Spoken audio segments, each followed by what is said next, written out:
Morning everyone. तो आज हम क्लास 9 का हिस्ट्री का first chapter that is the French revolution पढ़ेंगे। तो फ्रांसीसी क्रांति के बारे में बहुत सारे कारण थे। इसके होने के पीछे बहुत सारे कारण थे, जैसे इकोनॉमिक रीज़न, सोशल, पॉलिटिकल, और आज हम इन सब के बारे में पढ़ेंगे। तो 1774 में लुई 16 जो बार्बन फैमिली से बिलोंग करते थे वो फ्रांस के राजा बनते हैं। 20 वर्ष में वो ऑस्ट्रियन प्रिंसेस मैरी एंटोनेट से शादी भी करते हैं। तो जब वो राजगद्दी पर बैठते हैं तो उन्होंने बहुत सारे प्रॉब्लम को फेस किया। अब ये समस्या थी कि इनका पूरा ट्रेजरी खाली था। ट्रेजरी मीन्स उनका पूरा राजकोष ही खाली था। लेकिन जब ये राजा थे तो फिर ऐसा आखिर हुआ क्या था कि इनके पास पैसे नहीं थे, इनका राजकोष खाली था। तो इसके पीछे कारण क्या था? तो इसके पीछे रीज़न ये था कि फ्रांस काफ़ी लंबे समय से युद्ध में इन्वॉल्व था, जिसकी वजह से इनका सारा फाइनेंशियल रिसोर्स ख़त्म हो गया था। इसके लिए इनके पास धन भी नहीं था। साथ में इन सब का मेंटेनेंस कॉस्ट भी काफ़ी ज़्यादा होता था, क्योंकि राजा रानी दोनों ही बहुत ज़्यादा एक्स्ट्रावेजेंट मीन्स खर्चीले थे। तो ये लोग बहुत ही आराम, बहुत शान शौकत वाली जीवन जीना पसंद करते थे, जिसमें इनको बहुत ही खर्च होता था। इनके कोर्ट, महल और बाकी के सारे मेंटेनेंस में इनका बहुत ही ज़्यादा खर्च आता था। तो ये लोग आम जनता से दूर वर्सलीज के पैलेस में रहते थे, और इस महल के मेंटेनेंस में भी काफ़ी खर्च आता था, क्योंकि राजा रानी दोनों ही बहुत खर्चीले थे। इन लोग को बहुत ही शान शौकत वाली ज़िंदगी पसंद थी। तो ये लोग आम जनता से काफ़ी दूर वर्सलीज के पैलेस में रहते थे, और इस पैलेस के मेंटेनेंस में भी काफ़ी खर्च आते थे। और दूसरी ओर फ्रांस और ब्रिटेन का हमेशा ही झगड़ा चलता रहता था, इन दोनों का बनता नहीं था।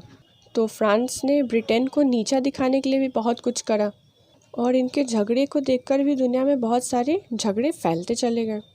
तो उस टाइम ऐसी 13 अमेरिकन कॉलोनीज थीं जिस पर ब्रिटेन का कब्जा था, और फ्रांस ने इन्हें इंडिपेंडेंस दिलाने में काफ़ी मदद करा था। तो फ्रांस ने मदद तो करा था इन 13 अमेरिकन कॉलोनीज़ को ब्रिटेन का जो कब्ज़ा कर रखा था ब्रिटेन ने इन कॉलोनीज़ पे, तो फ्रांस ने मदद करा था कि उसको इंडिपेंडेंस दिला सके। जिसकी वजह से क्या हुआ था कि फ्रांस का काफ़ी धन खर्चा हो चुका था, और उससे फ्रांस को कोई ख़ास फ़ायदा भी नहीं हुआ था। और ऐसा करने के पीछे फ्रांस का बस एक ही मोटिव था कि उसे ब्रिटेन को किसी भी तरह नीचा दिखाना था। जिसकी वजह से क्या हुआ था कि 2 लिवरेस का कर्ज भी आया था। लिवरेस जो है उस टाइम करेंसी थी फ्रांस की, जिसकी वजह से फ्रांस को बहुत सारे कर्ज भी चुकाने पड़ रहे थे।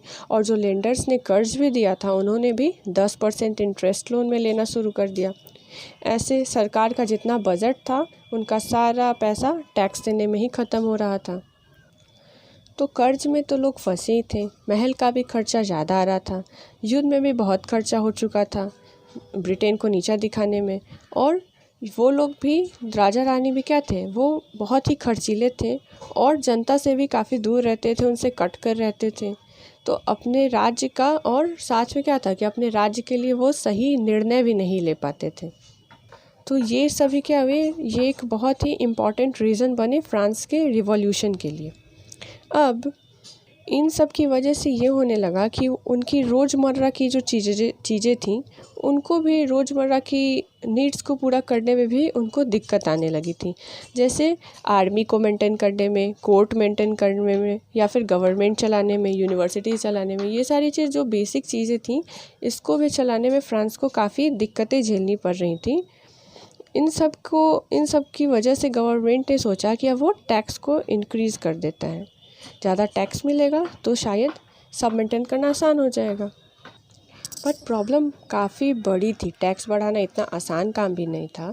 तो 18th सेंचुरी में फ्रेंच सोसाइटीज़ जो है वो 3 स्टेट में डिवाइड की गई थी। आप यहाँ देख सकते हैं societies of E state, first state, second state and third E state. तो फर्स्ट ई स्टेट वाले थे कलर्जी, सेकेंड नोबैलिटी, और थर्ड हम बोल सकते हैं जनरल पीपल। तो 18th सेंचुरी में फ्रेंच सोसाइटी 3 स्टेट्स में डिवाइडेड थी। जैसे कि भारत में क्लास डिवाइडेड थे, ब्राह्मण, क्षत्रिय, शूद्र, वैश्य, सेम वैसे ही फ्रांस में ये 3 स्टेट्स डिवाइडेड थे। तो फर्स्ट वन जो कलर्जी थे उसमें चर्च ओनर्स या जो फादर्स होते हैं वो लोग आते थे। सेकेंड स्टेट था नोबैलिटी, तो इसमें जो बड़े बड़े लोग, अमीर लोग जैसे मिनिस्टर्स, जमींदार, ये लोग जो होते थे ये लोग आते थे। और जो अपना थर्ड स्टेट था जिसको हम जनरल पीपल बोल सकते हैं, इसमें बिग बिजनेसमैन्स, मर्चेंट्स, लॉयर्स और peasant artisans, small peasants, farmers आते थे, लैंडलेस लेबर, सर्वेंट्स, ये सब क्या थे अपने थर्ड स्टेट्स में आते थे। पर उस टाइम होता ये था कि ये जो थर्ड स्टेट्स वाले थे इन एकदम स्लेव जैसा इन्हें ट्रीट किया जाता था। सारा टैक्स इनको अकेले ही देना पड़ता था, सिर्फ थर्ड स्टेट वाले को, और इनसे बहुत सारे काम फ्री में भी करवा लिए जाते थे। और जो फर्स्ट स्टेट और सेकेंड स्टेट वाले थे इनको कोई भी टैक्स ये सब पे नहीं करना पड़ता था। ये लोग क्या करते थे, सिर्फ टैक्स कलेक्ट करते थे, फर्स्ट स्टेट और सेकेंड स्टेट वाले।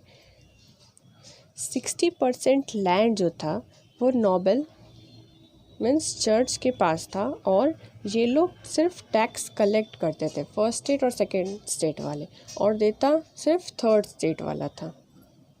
और जो टैक्स पीजेंट्स देते थे उनको हम तितीज कहते थे। क्या कहते थे? तितीज।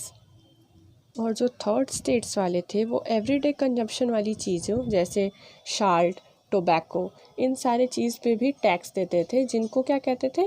टैले, जिसको हम टैले कहते थे। अब जो थर्ड स्टेट वाले थे वो अकेले सारा टैक्स पे कर रहे हैं, उनके टैक्स देने से सारी सोसाइटी चल रही है, तो इनको काफ़ी ही फाइनेंशियल बर्डन हो गया था, क्योंकि पूरा देश का खर्चा यही लोग को टैक्स, इन्हीं लोग के टैक्स से चलता था। अब है द स्ट्रगल टू सर्वाइव। इन्होंने कैसे कैसे स्ट्रगल करा, क्या क्या स्ट्रगल करा वो हम देखेंगे। अब है कि 1715 में फ्रांस की पॉपुलेशन 23 मिलियंस थी। 1715 में फ्रांस की पॉपुलेशन जो थी वो 23 मिलियंस थी, जो 1789 तक बढ़ के 28 मिलियंस हो गई थी। अब जब पॉपुलेशन बढ़ेगी तो लोगों की भूख भी बढ़ेगी, अनाज का खर्च ज़्यादा आएगा, लोगों की डिमांड्स बढ़ेंगे, लेकिन उस हिसाब से जो अनाज की प्रोडक्टिविटी थी वो काफ़ी कम थी। तो डिमांड बढ़ रहा है लेकिन प्रोडक्टिविटी कम हो रहा है, तो सप्लाई जो है वो काफ़ी कम किया जा रहा था, जिसकी वजह से डिमांड तो बढ़ रहा है, अनाज कम उपजाया जा रहा है, सप्लाई कम है, इसलिए क्या हो रहा था, प्राइस जो है वो काफ़ी हाई होता जा रहा था, जिसकी वजह से लोगों को जो उनका स्टेबल फूड था, स्टेबल फूड इट मीन्स कि हम लोग जो खाना खाते हैं, हमारा स्टेबल फूड क्या है, रोटी है, वैसे ही उनका जो स्टेबल फूड था ब्रेड, वो भी उनको खाने में काफ़ी मुसीबतें आ रही थी, उसका भी प्राइस क्या था, काफ़ी इंक्रीज़ किया जा रहा था। अब जो थर्ड स्टेट्स के जो वर्कर्स थे उनकी सैलरी भी फिक्स थी, महंगाई तो बढ़ रही थी, सब कुछ बढ़ रहा था, सबका दाम बढ़ रहा था, लेकिन उनकी सैलरी फिक्स थी, जिससे उनका फाइनेंशियल बर्डन काफ़ी बढ़ रहा था, और टैक्स भी इन्हें हर चीज़ के लिए पे करना पड़ता था, चाहे वो डेली नीड्स की चीज़ें हों या कुछ भी। तो अब हम देखेंगे a growing middle class envisages and end to privilege. तो ये टॉपिक में हम देखेंगे कि 18th सेंचुरी में एक सोशल ग्रुप जो मिडिल क्लास से इमर्ज हुआ। अब ये वो लोग थे जो सेल्फ टेक्सटाइल, उलन कपड़ों को, इन सबको बेचकर काफ़ी धन कमाए और सोसाइटी में काफ़ी इम्पॉर्टेंट हो गए। अब इनमें से कुछ ऐसे भी लोग थे जो मीन्स थर्ड स्टेट वालों में से कुछ ऐसे भी लोग थे जो लॉयर थे, मैन्युफैक्चरर थे, एडमिनिस्ट्रेटिव ऑफिसर्स थे, लॉयर्स थे। तो ये लोग काफ़ी एजुकेटेड थे और ये लोग एजुकेशन में बिलीव करते थे, और इनका ये मानना था कि कभी भी हम जो ग्रुप को डिवाइड करते, मीन्स वो लोग जो फ्रांस की सोसाइटी ने डिवाइड कर रखा था, first state, second state, third state, तो इनका ये मानना था कि जो ग्रुप डिसाइडेड है, जो सोसाइटी डिवाइडेड है, वो जो है बर्थ के बेसिस पर नहीं होना चाहिए, और उसको on the basis of merit रखनी चाहिए। मेरिट के बेसिस पे वो इंसान कितना हार्ड वर्किंग है, कितना टैलेंटेड है, उसके बेसिस पे हमें ग्रुप डिवाइड करनी चाहिए, ना कि फर्स्ट स्टेट, सेकेंड स्टेट और third state on the basis of birth. तो इन्होंने बहुत सारे ऐसी आइडियाज़ दी।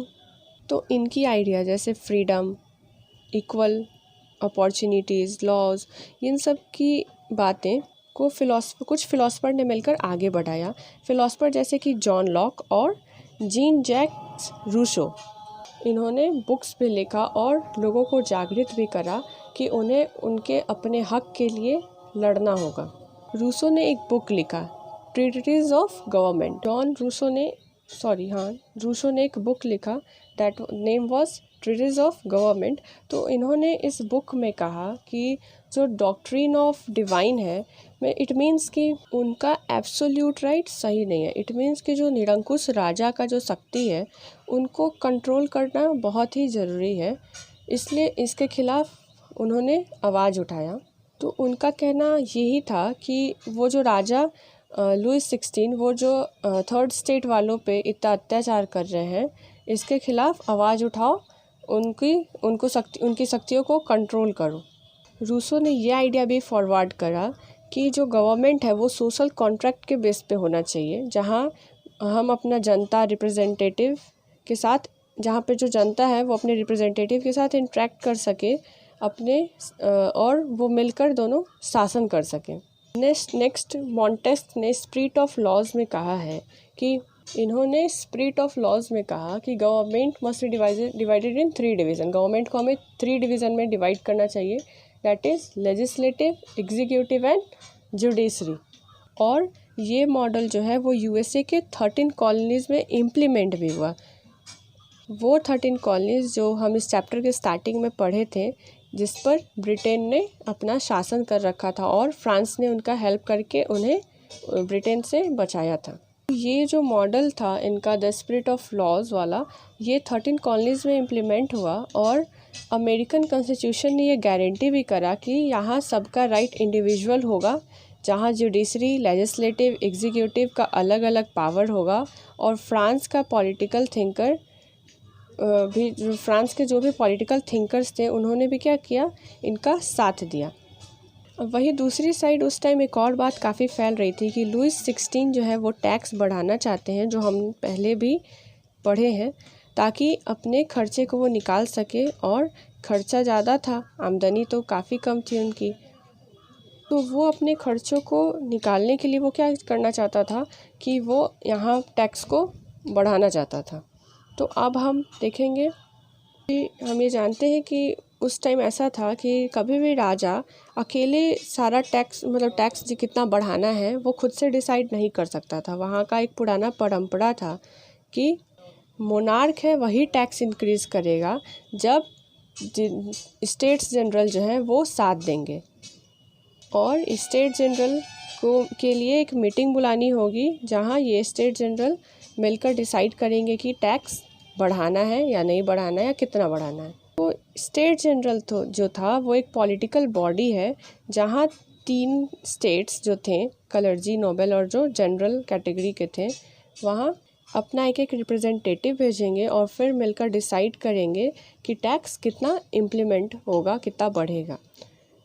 तो यहाँ जो ये तीनों स्टेट थे, कलर्जी, नोबैलिटी एंड थर्ड स्टेट, ये तीनों के पास अपना एक एक वोट होता था। फर्स्ट स्टेट के पास 1 वोट, सेकेंड स्टेट के पास 1 और थर्ड स्टेट के पास अपना 1 वोट होता था। लेकिन इस वोट सिस्टम के बारे में कुछ चेंज होना भी था, जो हम आगे देखेंगे, मीन्स नेक्स्ट वीडियो में देखेंगे। And thank you. And I hope कि आपको French Revolution during the late 18th century आपको समझ आई होगी और आप ये समझ सके होंगे कि ये फ्रेंच रिवॉल्यूशन के पीछे कारण क्या थी।